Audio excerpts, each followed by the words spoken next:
Ya estamos en octubre, ¿verdad?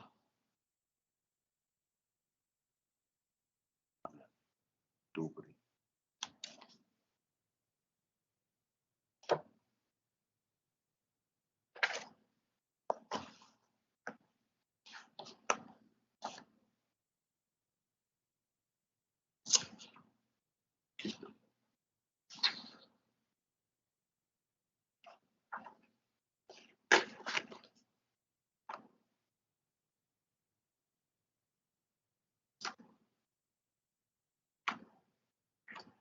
Bien.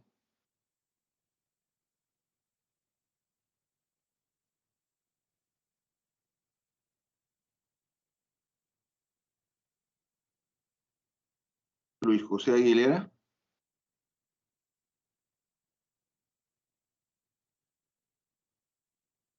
¿No está Luis José Aguilera? Ramón Aguirre. Presente.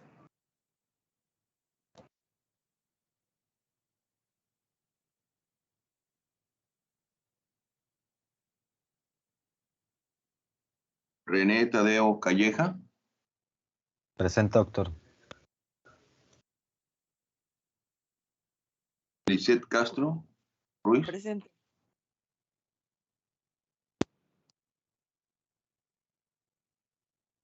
Elisa Dávila. Raquel. Presente. Aquí.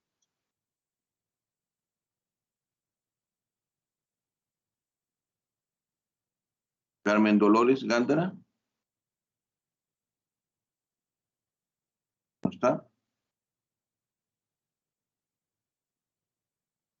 Cristina Magdalena Hernández. Presente.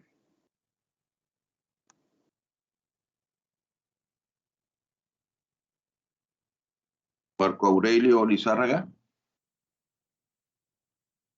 Presente.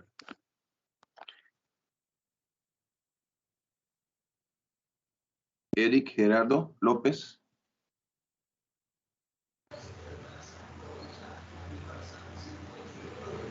Claudia López Chan. Presente.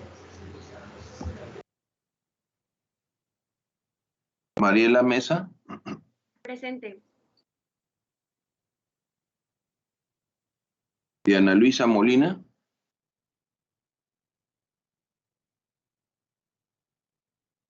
Presente. Diana Luisa Molina. Sí, aquí estoy.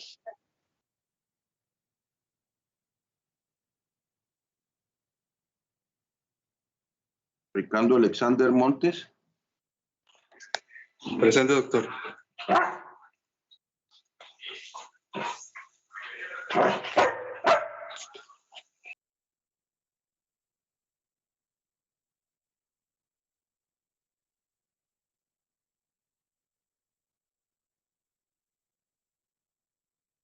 Mariel Alejandra Moreno. Presente. José Carlos Ocampo. Presente, doctor. Ok. Verónica Paredes. Presente.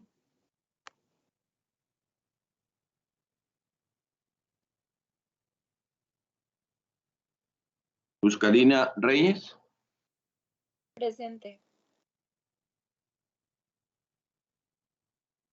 Juan Antonio Ríos. Presente.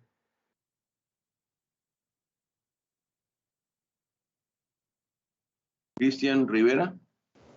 Presente, doctor. Enrique Ruibal.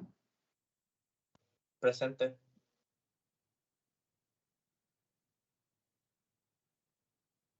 Ángela Guadalupe Ruiz Monje. Presente. Osvaldo Vázquez.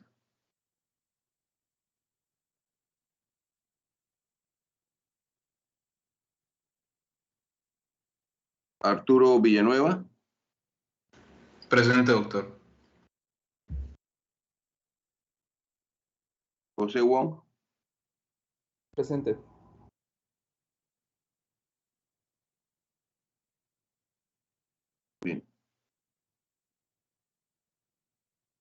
¿A quién pongo de moderador?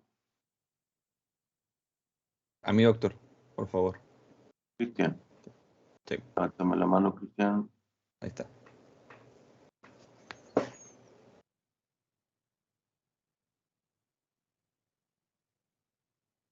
Bien.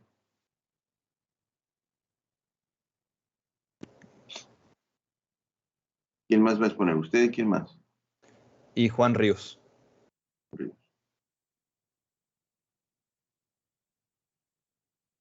Ahí ya se ve mi pantalla.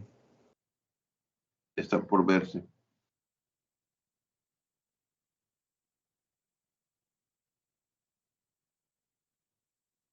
¿Y ahora? Sí, ya. Ok. ¿Gusta que ya empecemos, doctor?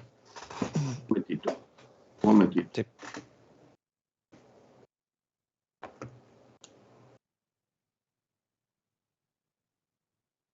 Sí, adelante. Muy bien, pues buenos días. Nosotros somos Juan Antonio Ríos Apodaca y Cristian Rivera. Y pues el tema del que les vamos a hablar el día de hoy pues es el síndrome postflevítico o posttrombótico. Queda muy relacionado pues con el último tema que vimos la semana pasada. Entonces, primero a manera de definición, hay que nomás describir que esta es una complicación crónica y muy frecuente de la trombosis venosa profunda, que fue lo último que estábamos revisando, y que la epidemiología pues es muy variada, depende mucho de la literatura que se consulte, de dónde sea la literatura, pero de lo que más estuvimos revisando es que afecta a la mitad de los pacientes en los primeros 2 años, en diferente grado, dependiendo de cómo hayan sido ciertos factores de riesgo del paciente, pero en general pues afecta a la gran mayoría pues, ¿no? de los pacientes. Los casos graves ocurren dentro del 5 al 10% de aquellos pacientes que tuvieron trombosis venosa profunda. Con casos graves nos referimos a el desarrollo pues ya de una úlcera en la extremidad afectada. Y el 20 al 80% de los pacientes con una trombosis venosa profunda pues lo presentarán en diferentes grados, pues no. Había literaturas que decían que en los primeros 1 a 2 años, a lo mejor ya el 60% de los pacientes tenían alguna manifestación y que inclusive ya a los 6 años después de haber presentado una trombosis venosa profunda, pues que estos pacientes podían ya desarrollar una etapa grave, pues, ¿no? Que es la ulceración. Ahora hablando sobre estos pequeños, bueno, estos factores de riesgo importantes en el síndrome posttrombótico. Aquí en la literatura que les ponemos abajo y en otras que también estábamos consultando lo dividían de la siguiente forma, en 3 principales puntos. Primero eran los aparentes factores de riesgo según al momento de ese cuadro o la presentación de la trombosis venosa profunda. Luego eran los factores de riesgo relacionados con el tratamiento de la trombosis venosa profunda. Y luego ya los factores de riesgo durante el seguimiento de la TBP. Pues. En el caso de los primeros, uno de los puntos que se mencionaba era la localización de la trombosis venosa, que en este caso si el trombo se encontraba en una parte más proximal, por ejemplo en la vena femoral, hay un mayor riesgo de que el paciente tuviera o desarrollara un síndrome posttrombótico y que este inclusive fuera más grave. Pues. Una TBP previa en la misma extremidad, la insuficiencia venosa primaria preexistente, un IMC elevado. En alguna de las literaturas mencionaba que entre más sobrepeso o si se presenta obesidad, pues el paciente tenía más riesgo. Y la edad era otro factor que variaba mucho, pero a grandes rasgos, aquellos pacientes que presentaban o que tenían una edad mayor al momento de la TBP, pues también tendrían mayor riesgo de que apareciera en un futuro, pues ya el síndrome posttrombótico. Relacionados al tratamiento, la calidad del anticoagulante y el anticoagulante que se seleccionara. Algo importante de este síndrome es que a pesar de que se realice una terapia anticoagulante como lo marcan las guías, correcta, etcétera, no por eso es que ya se disminuye el riesgo de que ocurra este síndrome después de la TBP. Entonces sí dependía mucho de cómo se hacía y cuál era el agente que se utilizaba, ¿no?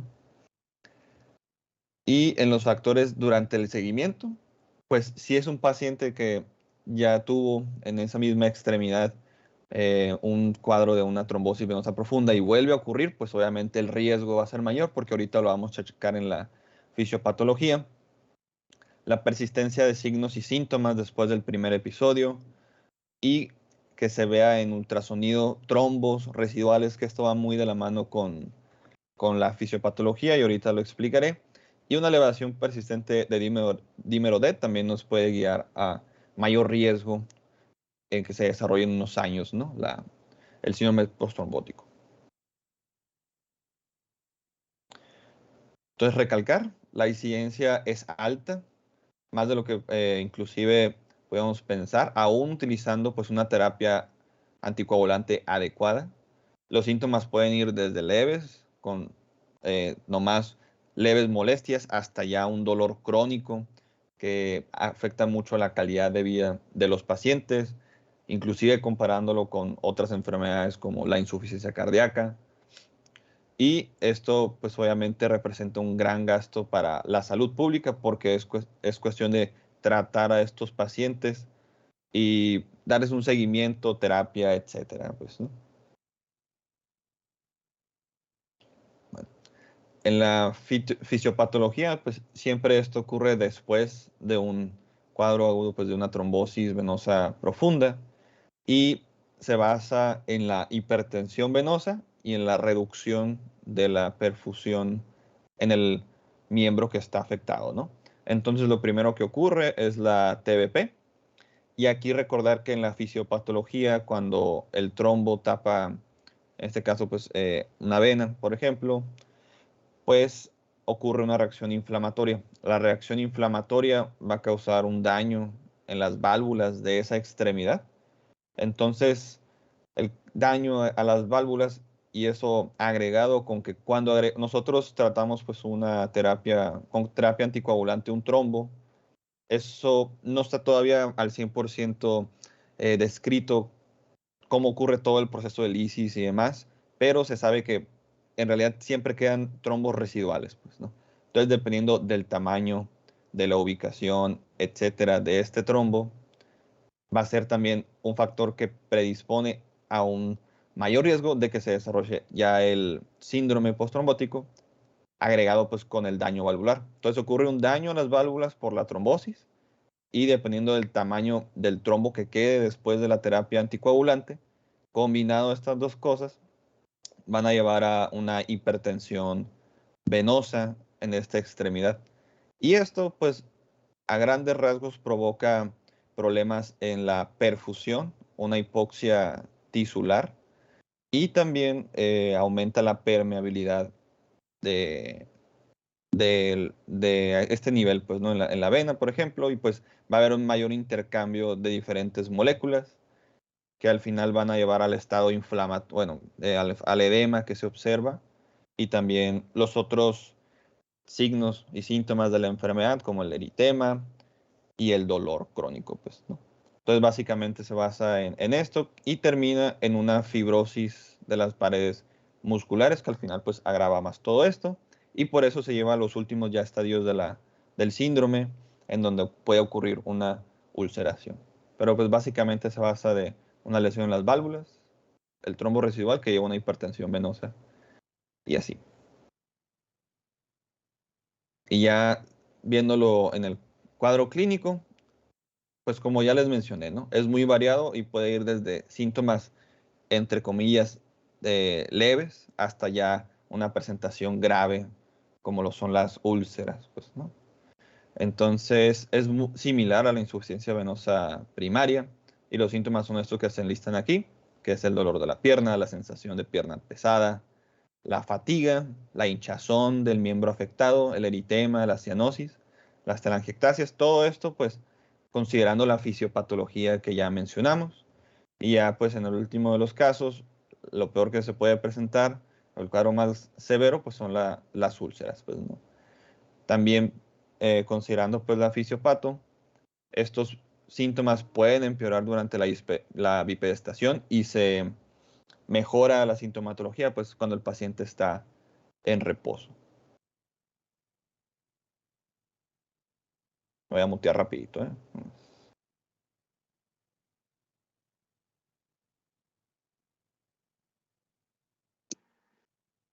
Bien, para continuar con el diagnóstico, aquí es importante mencionarles que pues, los síntomas del síndrome postrombótico o posflevítico son inespecíficos y suelen ser variables. No existe un biomarcador, estudios de imagen o algún otro estudio que sea específico para diagnosticarlo. Es esencialmente el diagnóstico clínico. No hay como un gold estándar definido. Los signos pueden ser a grandes rasgos edema de la extremidad, telangiectasias perimayolares y eczema venoso, sin ser estos específicos o que se vayan a presentar en todos los casos de pacientes con síndrome postrombótico. Ya veremos algunos otros más adelante. Pueden presentarse úlceras con traumatismos menores en estos pacientes. Y algo que mencionaba el artículo y la bibliografía que recomendaba, que revisábamos, perdón, era que se recomienda que el diagnóstico del síndrome postrombótico se posponga hasta después de 3 meses de la trombosis venosa profunda. Esto para evitar confundir, pues, complicaciones o afectaciones propias como tal de la intervención, para ya, pues, establecer que se trata como tal de un síndrome postrombótico o posflevítico, que por lo regular empieza a manifestarse alrededor de 3 a 6 meses después del evento de trombosis venosa profunda. Siguiente, por favor. Y bueno, algunos estudios que pudieran llegar a servir y que se están investigando su utilidad como tal, pero la mayoría de ellos no está bien definida. Es la ecografía Doppler y la pletismografía. Esta es principalmente para la medición del reflujo venoso, en caso de que haya una obstrucción venosa también, y la disfunción de los músculos de la pantorrilla y su relación pues con este síndrome postrombótico. Como ya mencionaba Cristian también, algunos marcadores de inflamación pueden utilizarse, como lo es el dímero D, la interleucina 6 y la proteína C reactiva. Sin embargo, también pues carecen de utilidad clínica comprobada actualmente, sin embargo, pues se está estudiando su relevancia para el diagnóstico y por lo tanto el tratamiento de este síndrome.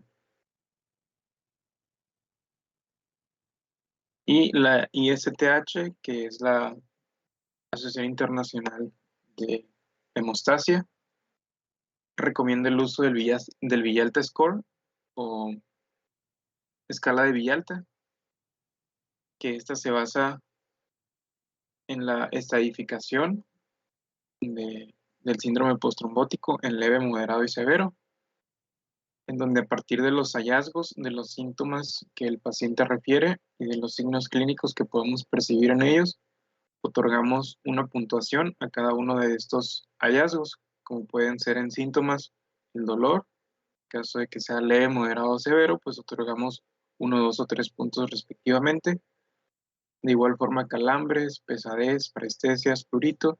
Y en cuanto a los signos clínicos, de igual forma, destacan el edema pretibial, la induración de la piel, la hiperpigmentación, el enrojecimiento, la ectasia venosa, el dolor en la compresión de la pantorrilla, y pues como tal ya si existe una úlcera venosa, pues ya vamos a considerarlo un síndrome postrombótico severo, siempre y cuando sea posterior a los 3 meses que les mencionaba. Y se define obteniendo un total de 5 puntos o más en la presencia de una úlcera venosa, y se clasifica en leve cuando pues el Villalta Score nos arroja de 5 a 9 puntos, moderado de 10 a 14 puntos y severo mayor a 15 puntos por la presencia de una úlcera venosa. Siguiente, por favor. Y en cuanto a la prevención del síndrome postrombótico, se manejan algunas alternativas. Igual, como les he mencionado durante la presentación, pues la mayoría de estas no está comprobada su utilidad, a diferencia de la terapia de compresión elástica, que esta es la que ha tenido mejores resultados en cuanto a ensayos clínicos. La primera de ellas es la anticoagulación, y en este hay un esquema de antagonistas de la vitamina K, donde por lo menos se administra por 3 meses. Sin embargo, a largo plazo, este también hay que considerar los factores de riesgo del paciente y hay que individualizar el tratamiento, pues no a todos les va a servir en la prevención con anticoagulación después de una trombosis venosa profunda.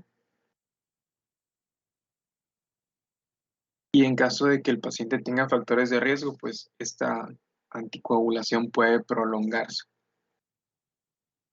Y la que les comentaba que es más efectiva y ha demostrado mejor aceptación y mejores resultados, pues es la terapia de compresión elástica, que esta, aparte de prevenir como tal un síndrome postrombótico después de una trombosis venosa profunda, también alivia los síntomas del paciente. Reduce la incidencia de este síndrome en un 46 a 26%. Y esta se recomienda que se use mínimo por 2 años después del evento de la trombosis venosa profunda. Y el principio es que la compresión temprana aumenta significativamente la permeabilidad de la vena y el grado de recanalización a los 3 meses. Otro punto importante de la prevención es realizar ejercicio. Igual no se tiene comprobado al 100% su utilidad, sin embargo, se menciona en la literatura que revisábamos que también aumenta la permeabilidad vascular y la recanalización. Y otra alternativa es la trombólisis sistémica. Sin embargo, esta pues tiene que también individualizarse el caso y no ha tenido pues los mejores resultados en comparación con la terapia de compresión elástica, puesto que se tromboliza al paciente de manera sistémica y sabemos que esta acción tiene complicaciones ya per se de la trombolisis porque es de tipo sistémica y no solamente pues enfoque donde se produce la trombosis venosa profunda y en dado caso ya como tal establecido el síndrome postrombótico. Siguiente, por favor. Y una vez dicho esto, pues ya podemos pasar a hablar sobre el tratamiento, que el pilar fundamental es la compresión elástica, con vendas de compresión elástica. Ya anteriores, su utilidad y específicamente para el síndrome postrombótico, pues es la piedra angular. En caso de los pacientes que no responden al tratamiento con compresión elástica o no toleran la compresión elástica, también se puede optar por la compresión neumática intermitente. Otra alternativa, Wave, que es el que aparece en la imagen de la parte inferior derecha de la diapositiva, que es un dispositivo que a partir de ondas que emite, ondas pues de tipo mecánicas, favorece la permeabilidad vascular. Sin embargo, pues es un tratamiento muy caro y muy especializado, o no está al alcance de las manos de todas las personas, o de todas las personas, perdón, que padecen síndrome postrombótico. Y también se está estudiando como tal su utilidad. La mayoría de los pacientes en los que se ha utilizado pues han tenido buenos resultados, sin embargo, en comparación con la compresión elástica, pues sigue que pudiera utilizarse. Es la aspirina, los flavonoides y los derivados, el dobexilato de calcio y la pentoxifilina. Son algunos de los que se han tratado de utilizar. Igual, como les he mencionado durante toda la presentación, no todos ellos tienen comprobada su utilidad, pero se ha registrado su uso y se han estudiado. Pero aún hay mucho por descubrir, ¿no? Y por estudiar en cuanto al tratamiento de este síndrome postrombótico. Y una última alternativa de tratamiento es la reparación, la transposición o el trasplante de válvulas, que se ha realizado, o por lo menos así lo mencionaba la literatura. Y siguiente, por favor. Y por nuestra parte es todo. Muchas gracias. Bueno, un momentito. Un momentito. Vamos a contestar. Bueno. Sí. Ah, ok, sí, sí. Sí te lo veo. Ok, dale. Ahí. Bueno, este es un tema pues que complejo y que cuya forma de, digamos,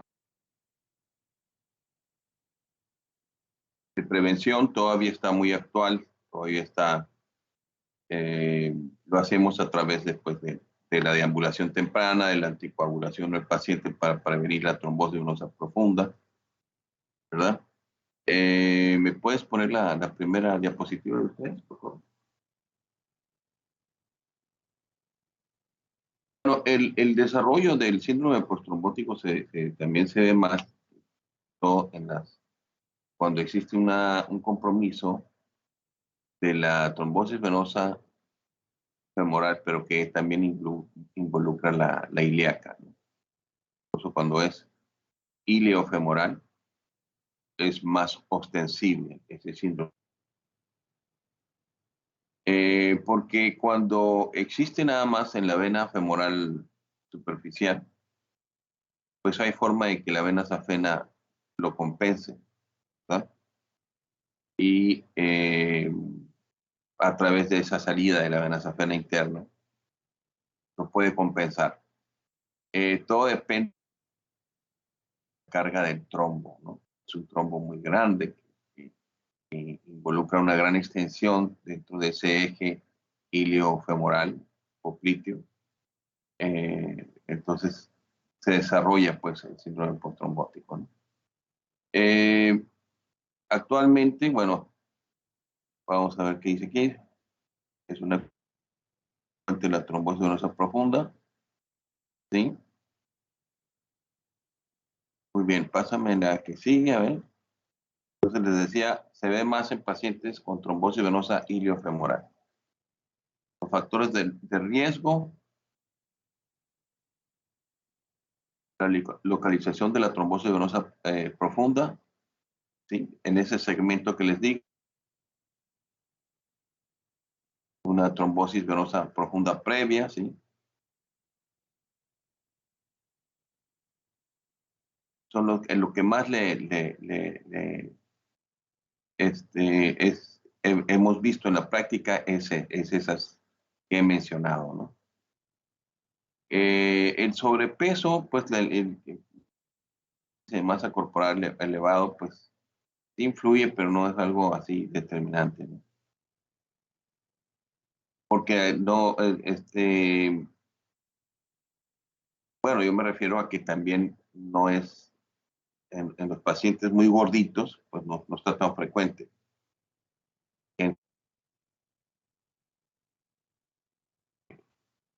Pero que no es tan severa, ¿no?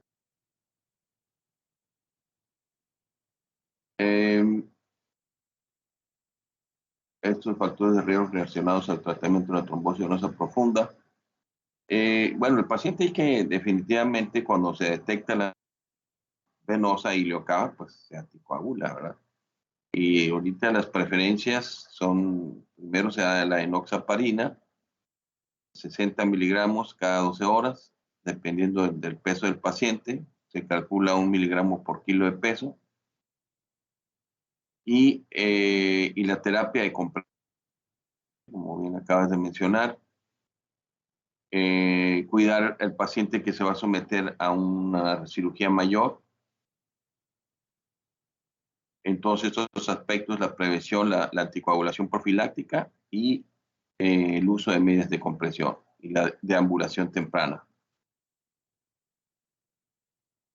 Esto es importante si el paciente ya desarrolló una trombosis venosa profunda, porque, por ejemplo, recurrente, ¿no? Por ejemplo, nosotros en este momento tenemos un paciente hospitalizado con el diagnóstico decía trombosis, un diagnóstico de trombosis venosa femoral, ¿verdad? Y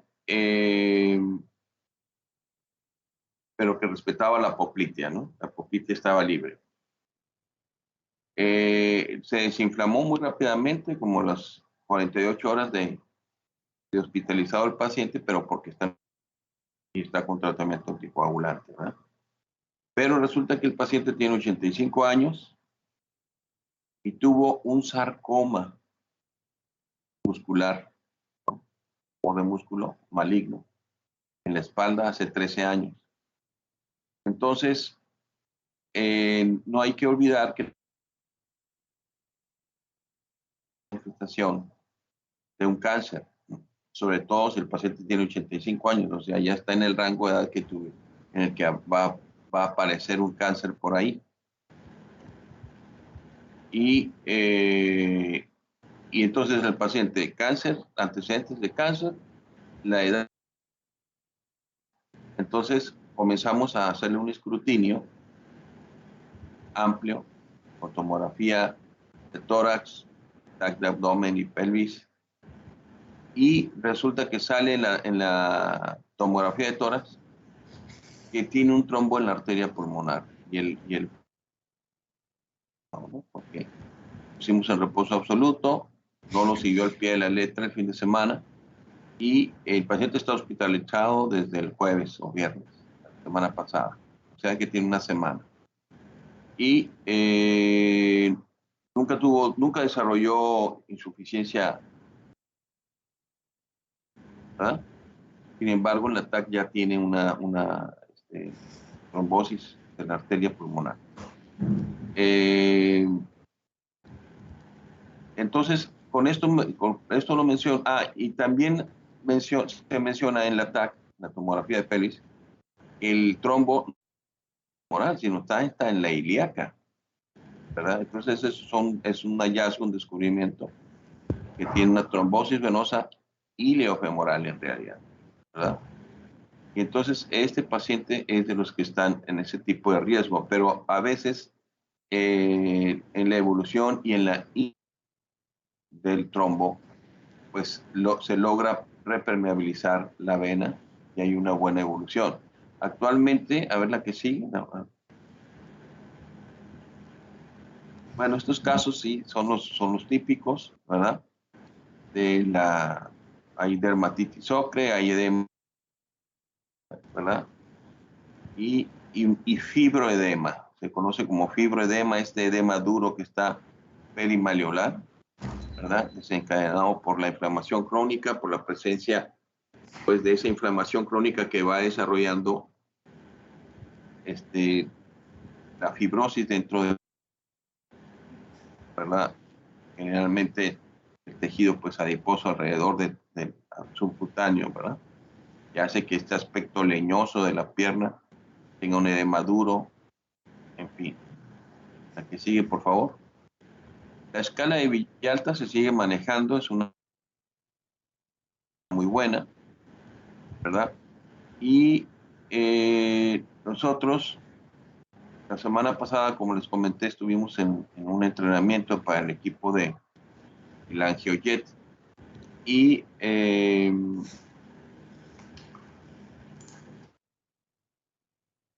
pues se mencionaba que el trombo, una vez que se forma, si quieres hacer una cirugía mayor o hacer una trombolisis selectiva, se hablaba antes de que tendría que ser en los primeros 14. Y ahora con este nuevo equipo se habla de que hasta en un mes de evolución, un mes de establecido el trombo, todavía se puede hacer trombolisis. Y si el trombo no se resuelve totalmente, stent en ese sector. Y ilio cava, ¿no? En ese sector. De tal forma de que en estos momentos hay un tremendísimo avance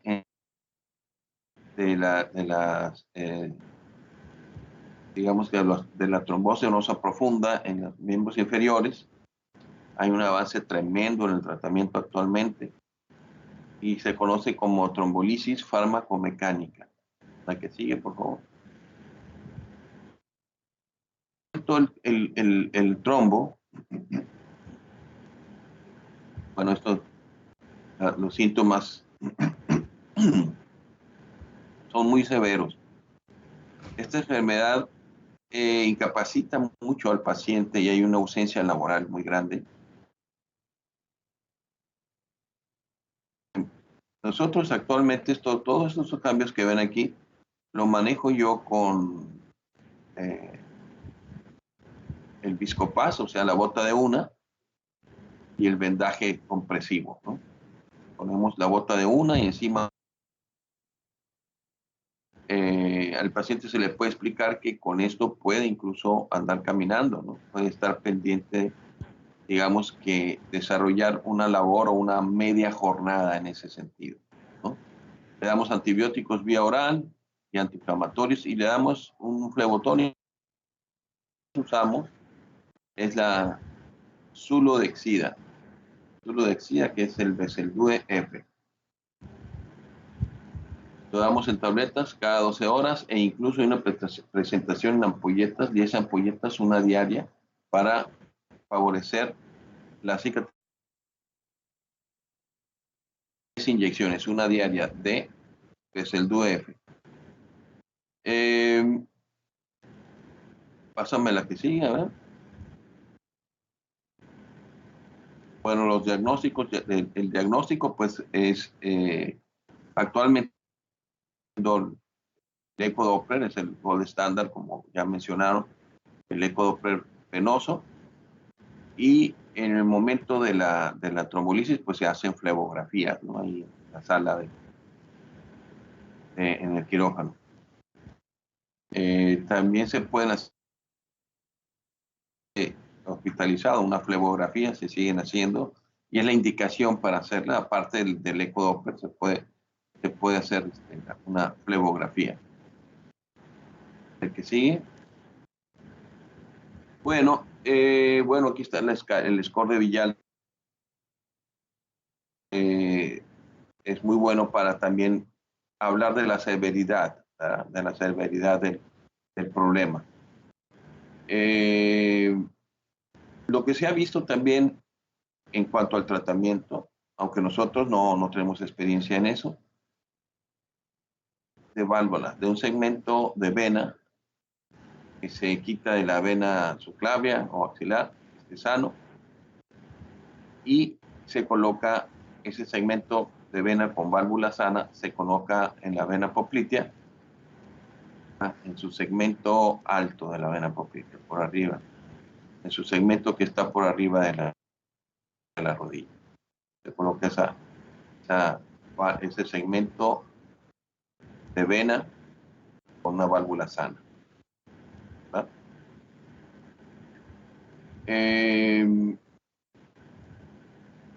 No nos comentaron su experiencia en la Ciudad de México, ahora que estuvimos allá en el grupo de arqueólogos que están en el Hospital Ignacio Zaragoza del Iste,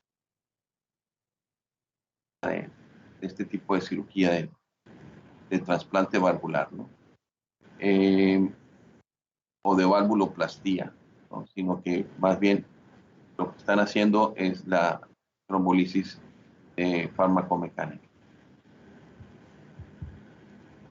Bien, a ver la que sigue.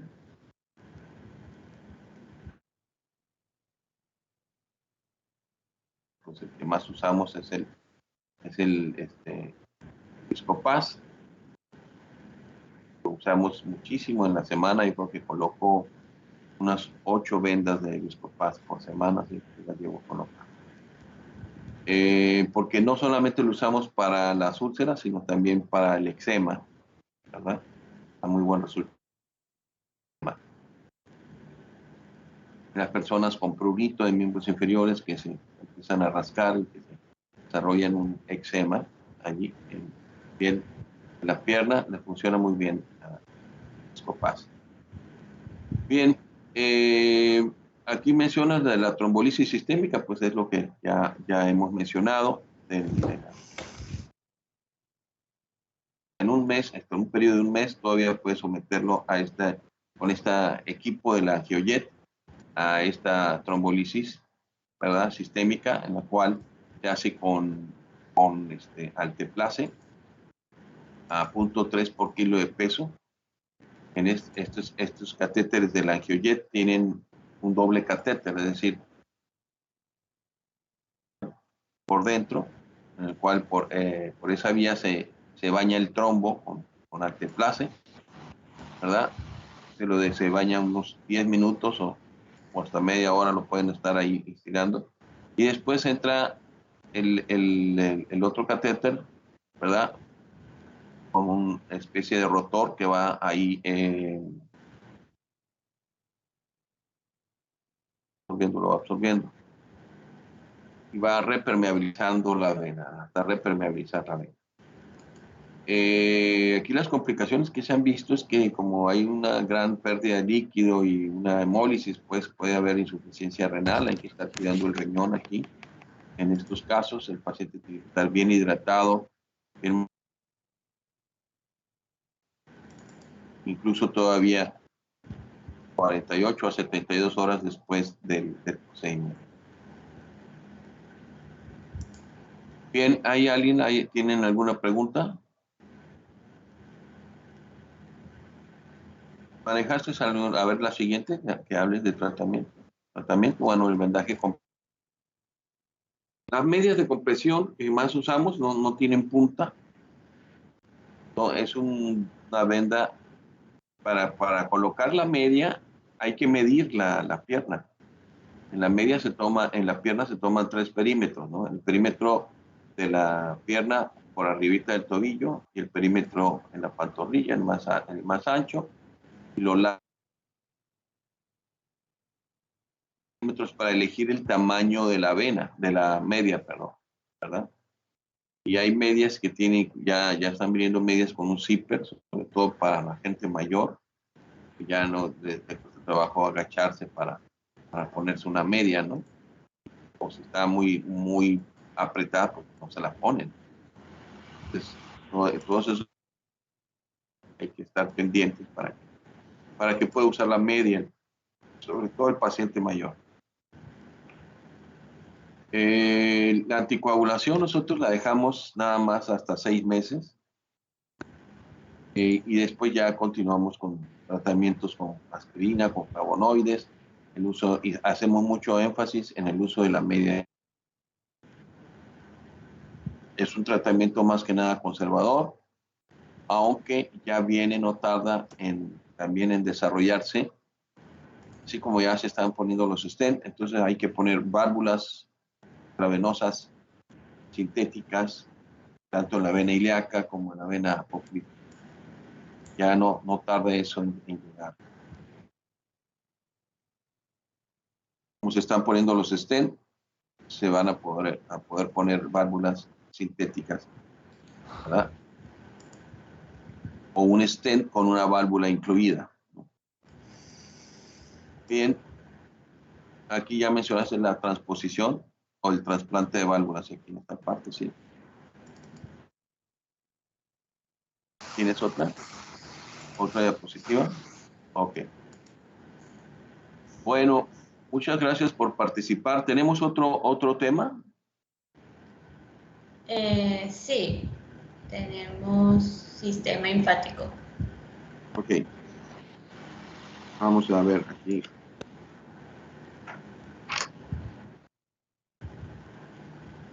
¿A quién pongo de moderador? A mí, doctor. Aquí ya levanté la mano.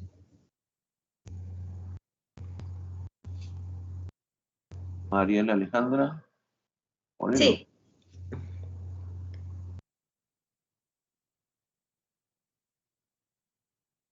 ¿Más? Raquel Dávila. Doc, buenos días. A mí se me pasó la lista. Ok, un momentito. ¿Quién eres? Osvaldo.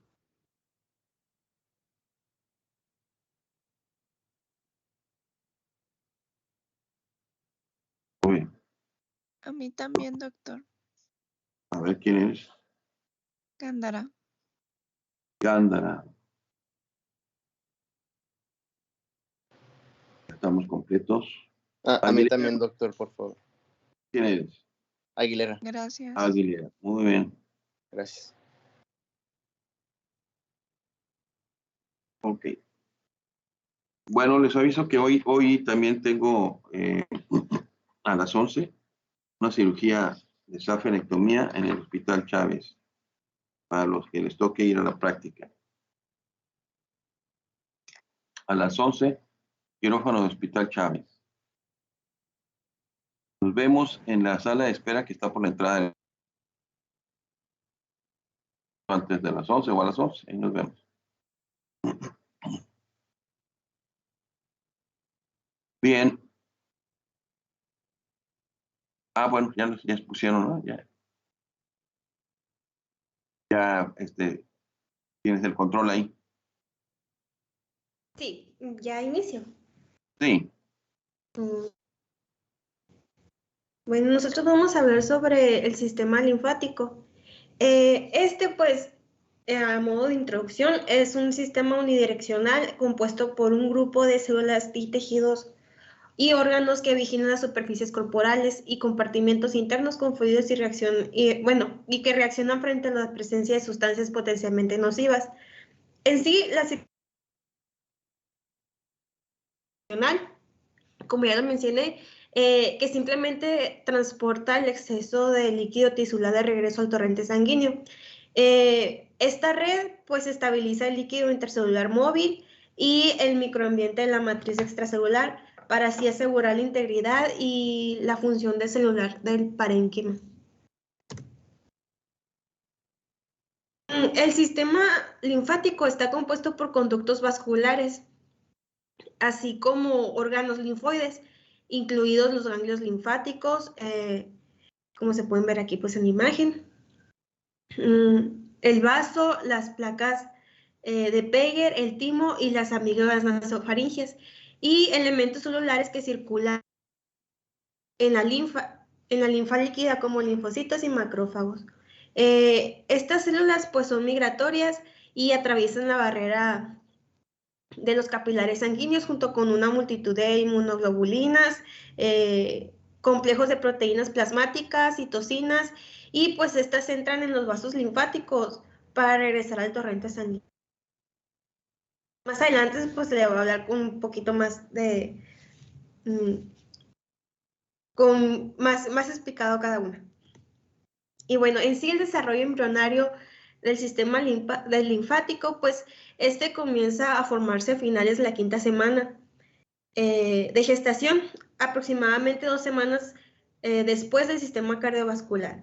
Y pues existen varias opiniones que afirman que los vasos linfáticos se originan como divertículos del endotelio de las venas, mientras que otras teorías, podría decirse, afirma que al igual que los vasos sanguíneos, estos se originan de hendiduras del mesénquima que se continúa el sistema venoso más tarde. Y bueno, en sí los sacos linfáticos pues aparecen como resultado de la dilatación y función de varios espacios mesenquimatosos. Los vasos linfáticos, por otra parte, se originan de los sacos linfáticos, que previamente ya mencioné. Estos sacos linfáticos pues se originan en los ganglios linfáticos aproximadamente en el 3er mes de vida, y el vaso, un órgano linfático, es un conjunto de células mesenquimatosas que se forman del mesenterio dorsal del estómago. Y lo que es las amígdalas, pues se forman del segundo par de las bolsas faríngeas, y el timo se origina de un divertículo ectodérmico del 3er arco faríngeo. Así a manera de mencionar el desarrollo embrionario.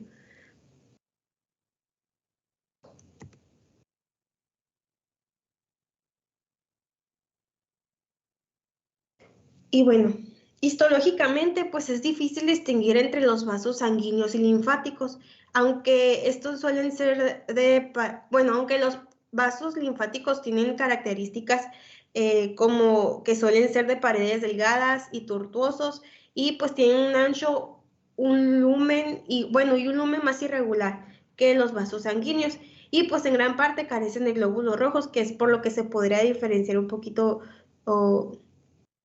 así entre un vaso y un vaso linfático. Y bueno, los vasos linfáticos pues también se pueden distinguir cada vez más de los vasos sanguíneos en secciones de tejido mediante la tinción completa por marcadores específicos. Uno de los marcadores específicos como el LIVE1. Este es uno de los más utilizados en la actualidad y pues se ha aplicado a tejidos que van desde el embrión del ratón temprano hasta el ser humano.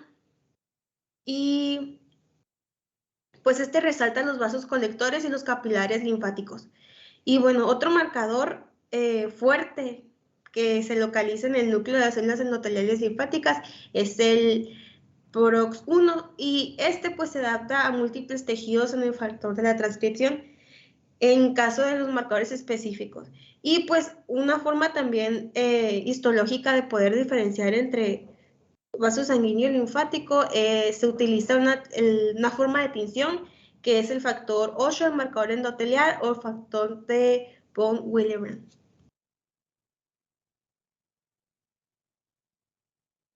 Bueno, ya comenzando pues con la anatomía, pues el sistema linfático va a constituir una especie como de drenaje que va a permitir pues drenar el exceso de líquido vístico y de las proteínas plasmáticas que se van a encontrar pues al torrente sanguíneo, ¿no?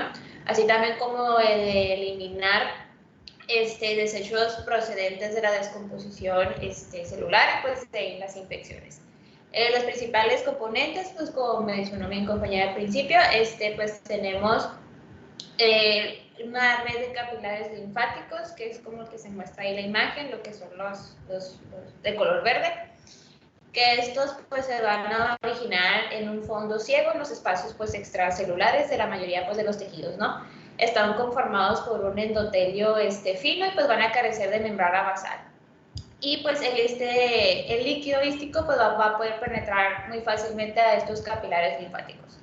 Después pues tenemos la linfa, que pues es el líquido vístico que va a penetrar en los capilares linfáticos y pues van a circular, van a pasar hacia los vasos linfáticos. La linfa pues debe ser transparente, acuosa y ligeramente pues amarillenta, ¿no? Y tiene una composición similar con el plasma sanguíneo. Dale el siguiente, por favor. Creo que hay otra imagen. Pues eso ya es una imagen como que más microscópico, ¿no? Con los capilares y pues ahí puedo ver la linfa. Siguiente. Después tenemos a los ganglios linfáticos o también nódulos linfáticos, que esos pues van a ser pequeñas masas de tejido linfático que se van a pues localizar a lo largo de los vasos linfáticos, que después eso los vamos a ver. La distribución de estos lo vamos a ver más adelante, ¿no? Y pues a través de ellos se va a filtrar la linfa a su paso al sistema venoso. Y por último tenemos pues los órganos linfoides, que esos pues como mencionamos al principio, tenemos, estos van a producir pues linfocitos y tenemos pues al timo, médula ósea, vaso, etc. Y por último, del siguiente tenemos, tenemos los vasos linfáticos, que estos pues van a constituir pues una amplia gama de red que va a estar distribuida pues por todo el cuerpo y pues van a estar compuestas por delgadas válvulas linfáticas, ¿no? Estos vasos pues van a presentar como agluntamientos en los puntos donde se hallan las válvulas linfáticas, ¿no? Entre sí, y pues que esto va a conformar, les van a dar como un aspecto de, ¿cómo se llama? Collar de cuentas, sí. Y pues los troncos linfáticos pues van a ser grandes vasos colectores que van a recibir la linfa de los múltiples vasos linfáticos. Y tenemos los vasos superficiales, que estos pues van a ser numerosos, y los vasos profundos, que estos pues van a acompañar a las arterias y pues van a recibir el drenaje de los órganos internos. Tanto los vasos superficiales como los profundos pues van a atravesar los nódulos linfáticos y se van a ir drenando pues por todas las regiones, ¿no? Los vasos linfáticos grandes van a desembocar en los grandes vasos colectores, que son los denominados pues troncos linfáticos, ¿no? Y estos se van a unir para conformar el conducto linfático derecho o el conducto torácico. El conducto linfático pues derecho pues va a drenar la linfa que procede del cuadrante superior derecho del cuerpo, que va a ser pues el lado derecho de la cabeza, del cuello, del tórax y pues del miembro superior derecho. Y pues en la base del cuello pues va a penetrar lo que es el ángulo venoso derecho, que está conformado por la vena yugular interna y la subclavia derecha. Y el conducto torácico pues va a drenar el resto del cuerpo, que va a ser la mitad inferior del cuerpo, que se une con el abdomen y dando a veces un saco pues de colector dilatado, también denominado pues cisterna de Kilo, ¿no? Siguiente. Bueno, ya hablando con respecto a la distribución de los ganglios linfáticos, siguiente, pues tenemos los ganglios linfáticos de la cabeza, que pues este grupo ganglionar tenemos que es los ganglios subescapulares, que estos se van a encontrar mayormente en el complexo mayor, debajo de la línea curva superior del occipital. Tenemos los mastoideos, que se van a encontrar atrás de la apófisis mastoides, los paratoideos, que se van a situar pues en la misma glándula, los submaxilares, que se van a encontrar pues en el maxilar superior, los suprayoideos y los retrofaringeos. Con los ganglios pues del cuello, estos van a ocupar toda la parte anterior del cuello, ¿no? Tenemos los superficiales, que se van a estar situados en la cara externa del músculo esternocleidomastoideo, y los profundos, que se van a encontrar a lo largo de la yugular interna. Siguiente. Tenemos también los ganglios de la axila, que tenemos los que se encuentran los ganglios braquiales, que es en la cara interna del paquete vascular, el escapular, que se encuentra pues a lo largo de la arteria escapular inferior. Tenemos la torácica o mamalla externa, la central y la infravascular, que la infravascular se va a encontrar en el vértice del hueco de la axila. Siguiente. También tenemos los ganglios del tórax, que pues el grupo ganglionar se dividen en dos, que son los parietales, que estos se van a encontrar, tenemos los parietales, el primer grupo, que es el diafragma, que este se encuentra en la base del pericardio, los intercostales, que está en la parte interna de los espacios intercostales, y los mamarios internos, que está en lo largo de la arteria homónima. Y el otro subgrupo tenemos los viscerales, que aquí están los mediastínicos anteriores, los posteriores y los tracobranquiales, que esos a su vez se van a subdividir en pretalobranquiales derechos, los pretalobranquiales izquierdos y los interlobranquiales. También tenemos los ganglios de la pelvis, los inguinales y los ilíacos. En el grupo ganglionales de la pelvis tenemos los hipogástricos, que estos se van a encontrar pues en la pared lateral de la pelvis, y los sacros, que estos se van a encontrar pues en la cara anterior del sacro. Y los grupos inguinales, que tenemos los superficiales, que se van a encontrar por encima de la fascia cribiformes, y los profundos, que estos van a ocupar el tercio interno del conducto crural por dentro de la vena, ¿no? Tenemos por último los ganglios ilíacos, que tenemos el externo y el interno, que estos se van a encontrar pues correspondientemente uno a la cara externa y el otro a la cara interna de la arteria ilíaca externa, y el grupo ganglionar medio, que estos se van a encontrar pues en la cara anterior pues de estos mismos vasos, ¿no? De la arteria ilíaca externa. Y pues por último tenemos a los ganglios tibiales y hipopíteos, que pues los tibiales tenemos que estos se encuentran situados en la cara anterior de la pierna, delante pues del ligamento anterior.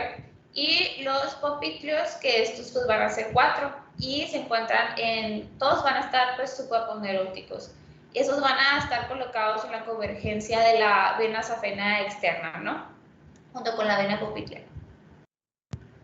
Sí, siguiente. Ya entrando con la fisiología, ¿sí? Pues tenemos que el sistema linfático, pues como mencionamos ya muchas veces anteriormente, va a ser como una vía accesoria, pues que va a atravesar, a través de la cual el líquido puede pues fluir desde los espacios intersticiales hacia la sangre, ¿no? Además de que ayuda a transportar a tanto proteínas y macropartículas de los espacios tisulares.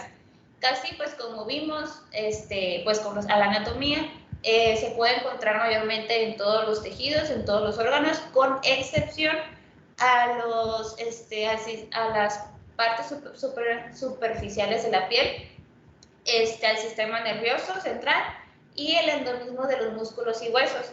Aunque pues estos no tienen así como pues el sistema linfático, tienen como pequeños conductos que se les denominan prelinfáticos, y pues a través de estos conductos ayudan a que el líquido intersticial pues fluya, pueda fluir a través de ahí y pueda llegar pues ya a lo que son los ganglios. Siguiente. Bueno, tenemos los capilares, con respecto a los capilares linfáticos terminales y su permeabilidad, pues la mayoría, como vimos, la mayoría de los líquidos se va a pasar a los que son las arterias, a las venas, y solamente como una décima parte va a pasar a los capilares, que pues va a pasar a través del sistema linfático. Y pues la cantidad total de la linfa que va a recibir de este líquido durante el día va a ser de 2 a 3 litros. En los capilares, pues tenemos que estas células solamente van a recibir lo que es el flujo. Solamente va a recibir, más no va como que a enviar, ya que estos tienen como unas válvulas que están formadas por las células endoteliales que se encuentran una superpuesta sobre la otra, como se puede ver en la imagen ahí. Y pues estas válvulas solamente permiten la entrada, más no la salida de los macronutrientes, de bacterias, etc. Sí, siguiente. Y ya pues con respecto a la formación de la linfa, pues la linfa pues va a derivar de líquido intersticial que pues va a fluir a los linfáticos. La concentración de las proteínas en el líquido en promedio va a ser de 2 gramos sobre decilitro. Y pues la linfa puede estar tomada la linfa formada pues del hígado, tiene una concentración aproximadamente de 6 gramos sobre decilitros, mientras que la del intestino tiene como de 3 a 4, y la del conducto torácico como de 3 a 5 gramos por decilitro la concentración. El sistema linfático también, pues, una de las principales vías de absorción de nutrientes, pues la tiene con el aparato digestivo, ¿no? Que aquí, pues, el principal va a ser la absorción de la grasa. Y también con el sistema linfático pueden permitir la entrada de partículas pues más grandes, por ejemplo pues las bacterias, ¿no? Pero pues como no pueden como que regresarse, entonces ahí van a pasar a lo que es al ganglio linfático, lo que va a ser pues la eliminación y la destrucción de estas mismas pues bacterias.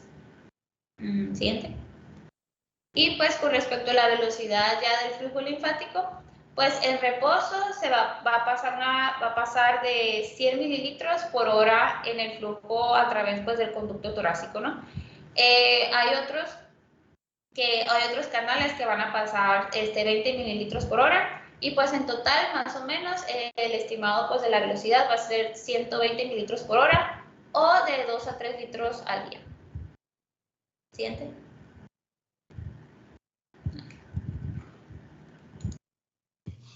Bueno, y continuando con la velocidad del flujo linfático, pues depende más que nada de la presión hidrostática en el líquido intersticial y de la bomba linfática. Como ya lo mencionó mi compañera, pues la tasa total del flujo linfático es aproximadamente 120 mililitros por hora, o 2 a 3 litros al día. Y pues la tasa de formación puede cambiar de forma, puede cambiar, y pues en determinadas situaciones patológicas, como pueden ser relacionadas con una filtración excesiva de líquido desde los capilares hacia el intersticio. Y bueno,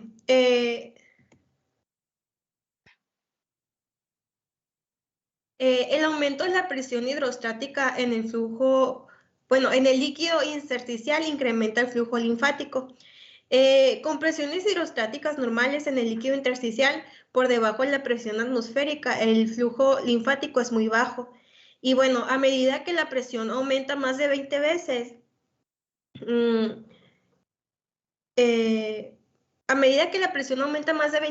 pero cuando la presión intersticial alcanza más de 1 o 2 milímetros de mercurio, ya no puedo aumentar más y pues el aumento de la presión no solo aumenta la entrada de líquido en los capilares linfáticos, sino que también comprime los linfáticos más grandes, impidiendo así pues el flujo linfático.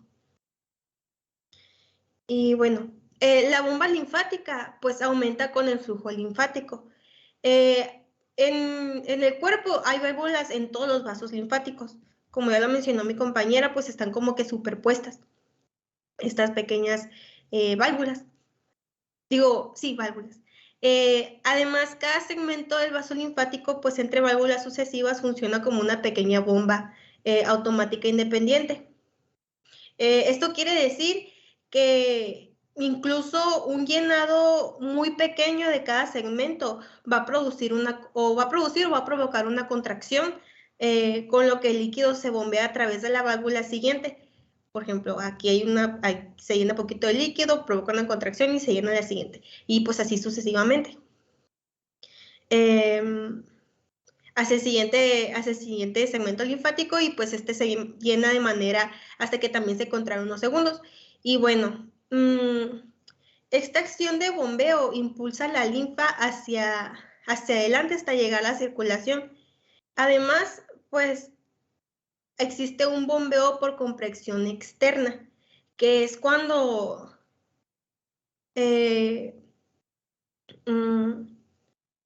existe un movimiento o una contracción muscular. Esta acción del bombeo pues impulsa la linfa hacia adelante, como ya lo mencioné, y perdón. Bueno, aparte de la forma intrínseca, pues está esta forma externa, que se da cuando hay movimiento, ya sea por la contracción muscular, ayuda al movimiento de la linfa, también la pulsación arterial y pues los objetos fuera del cuerpo. En sí, el ejercicio es el ejemplo donde la contracción del músculo o el movimiento ayuda pues a la bomba linfática, y pues este aumenta el flujo sanguíneo entre 10 o 30 veces cuando está en movimiento, y pues cuando está en reposo pues no hay bombeo en sí por esta compresión externa. Y bueno, además el sistema linfático es importante como un mecanismo de rebosamiento. Es decir, que devuelve la circulación del exceso de proteínas y el volumen de líquido que entra en los espacios tisulares. Este pues tiene la función de controlar la concentración de proteínas en los líquidos intersticiales, así como el volumen del líquido intersticial y la presión del líquido, de este mismo líquido. Ya que la acumulación de proteínas en el intersticio es especialmente importante porque causaría un edema, ya que los linfáticos pues son el único mecanismo para que las proteínas que salen vuelvan a entrar a la circulación en cantidades significativas. Cuando estas proteínas se acumulan en los espacios intersticiales debido a fracasos de vasitos linfáticos, pues inducen un aumento de la presión coloidosmoidal del líquido intersticial, lo que tiende a lograr que se filtre más líquido hacia el intersticio, provocando un edema.